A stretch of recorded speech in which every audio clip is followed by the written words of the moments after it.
Yo guys, what's going on? Welcome back to Chelsea Explained, and I hope you are doing fantastic. And this is your match preview for Chelsea versus Newcastle, as we're going to travel and play Newcastle again, but this time in Carabao Cup and at their ground. So we see if we can overcome them once more. But the main talking point I want to focus in this video, there are actually two talking points. The first one is Nkunku, and the second one is that I'm going to praise Maresca. But we're starting with Christopher Nkunku immediately. Now, the reason I think I want to talk about him is because he's such a great player.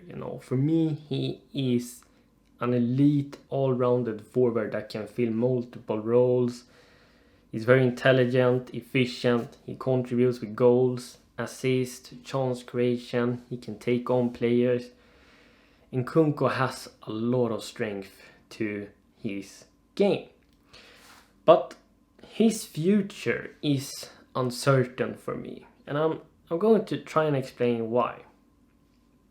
I think his future is uncertain because he is elite and he would likely not want to be a rotational or a squad player and only feature from the bench in like 10, 15, 20 minutes in Premier League, and then he's gonna be playing in this sort of B team in Conference League and in the cup games. Now, we can't just play a player in the first team for the sake of it, because what they have done in the past or because of their name. And as much as I really admire Nkunku, and I think he still got the ability to break into the first team and claim the striker position ahead of Jackson, at the moment he cannot do that because Jackson is stepping up. Jackson is having competition, but he's also improving his abilities himself. He's improving massively under Maresca, and he's contributing not only in terms of goals and assists. Jackson contributes in the build-up play, defensively. He can be unselfish and drop down, help teammates in the midfield, overload the midfield, so we can play through the opposition and go on into the final third and attack.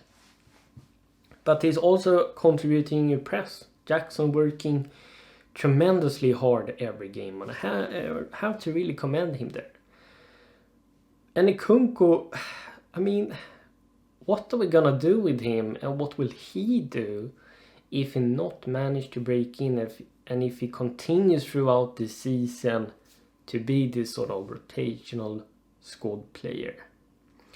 It benefits Jackson, probably benefits him, because they both have to step up, and I really like this setup Maresca has built here at Chelsea, that depending on how you're playing, how you're training, in terms of your attitude, you're going to deserve a place in the starting lineup in Premier League, no matter if you're Nkunku, Palmer, whoever in this team, right? So, for me, Nkunku is simply too good to be a squad player, and he thinks probably that himself. So, the thing is, this is the reasons why I think his future is uncertain if he can't break in and become a starting player. Because there have been rumors, now I don't think it's 100% true, but there was a rumor for like 1-2 weeks ago that PSG is keeping tabs and scouting Nkunku in the current moment. And if they come knocking on the door in January, in the summer, what's stopping Nkunku from move on? Because the guy, he's too good to be a squad player. For his own career, that he's going to enter his prime, and for what he done in Leipzig in Bundesliga, he's going to want to have Champions League football, be that starting player, wants to win titles. So I could see him being sold in the near-time future if things continue this way. Up to Nkunku to claim that starting spot. It's in his hands. And what he needs to do is to prove himself even more when he's getting the opportunity every single time, especially when he's starting. And I think he's going to start tomorrow against Newcastle. So it's very interesting to see if he managed to do that. He definitely can, because he is elite. And I think it would be very sad to see Nkunku being sold, because he's such a great player to have. I mean, the guy can create something out of nothing. He can do something by himself and win you games like a Cole Palmer can. Another solution I was thinking of, can Nkunku and perhaps Palmer start together? And I think they actually can. Let's say Madueke doesn't perform on the right wing, Nero doesn't perform the right wing, we maybe want to experiment.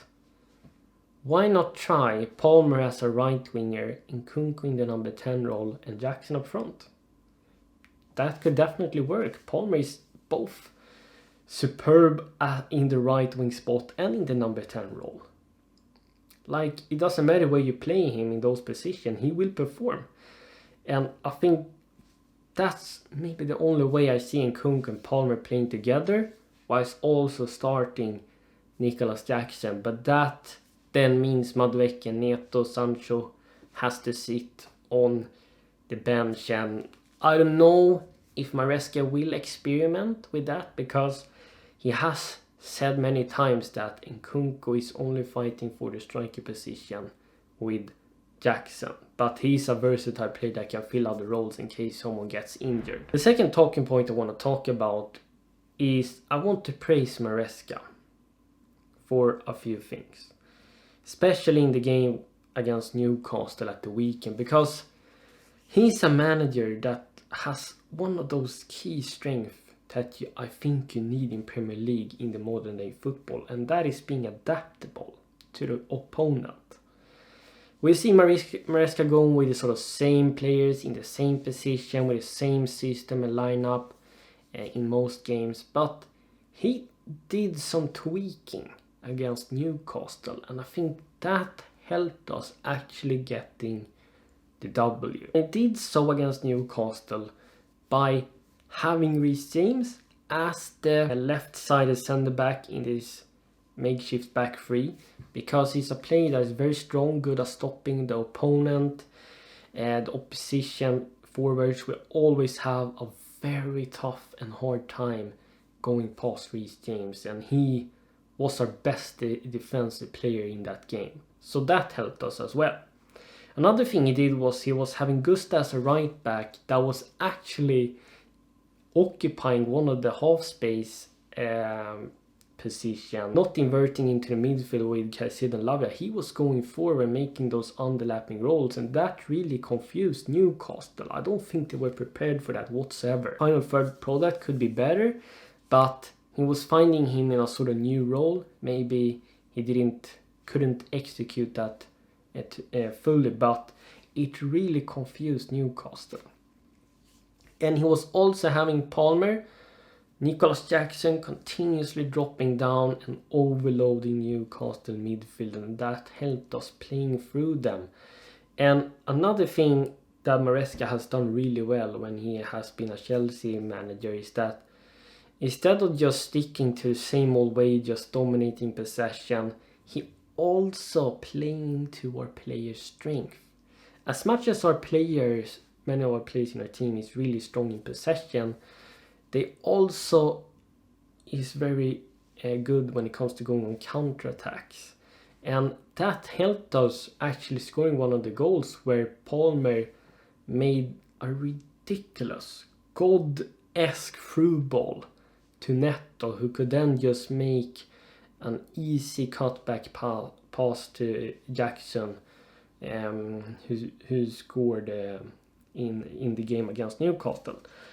And I think that is going to be so key for two reasons. First of all, you need to adapt to the team you have.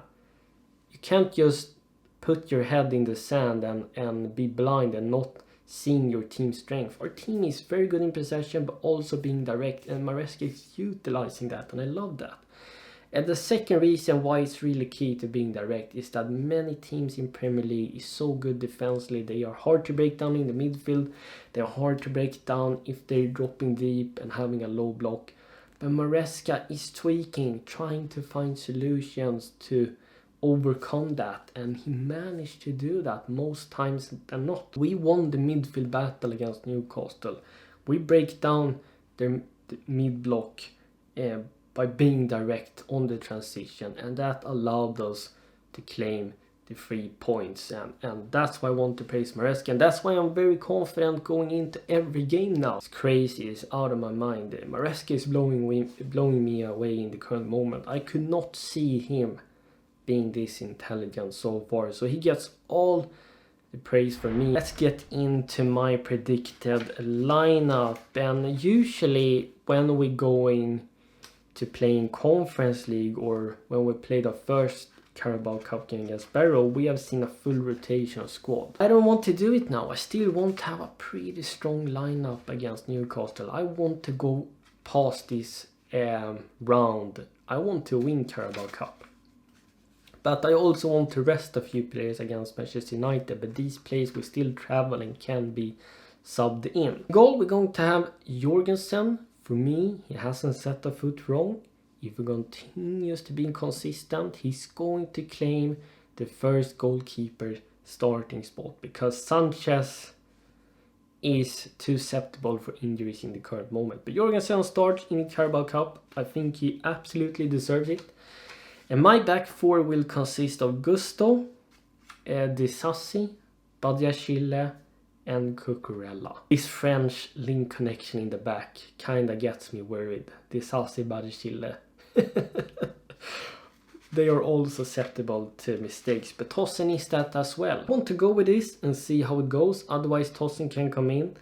But we have to rest Reece James. He can only play once a week, as Maresca said, so we need to be cautious with him. And in the pivot, I want to have Enzo Fernandez with Kieran Dewsbury-Hall, but of course, he's gonna change to Gusto and Enzo in the pivot. Kieran Dewsbury-Hall will join in the half space.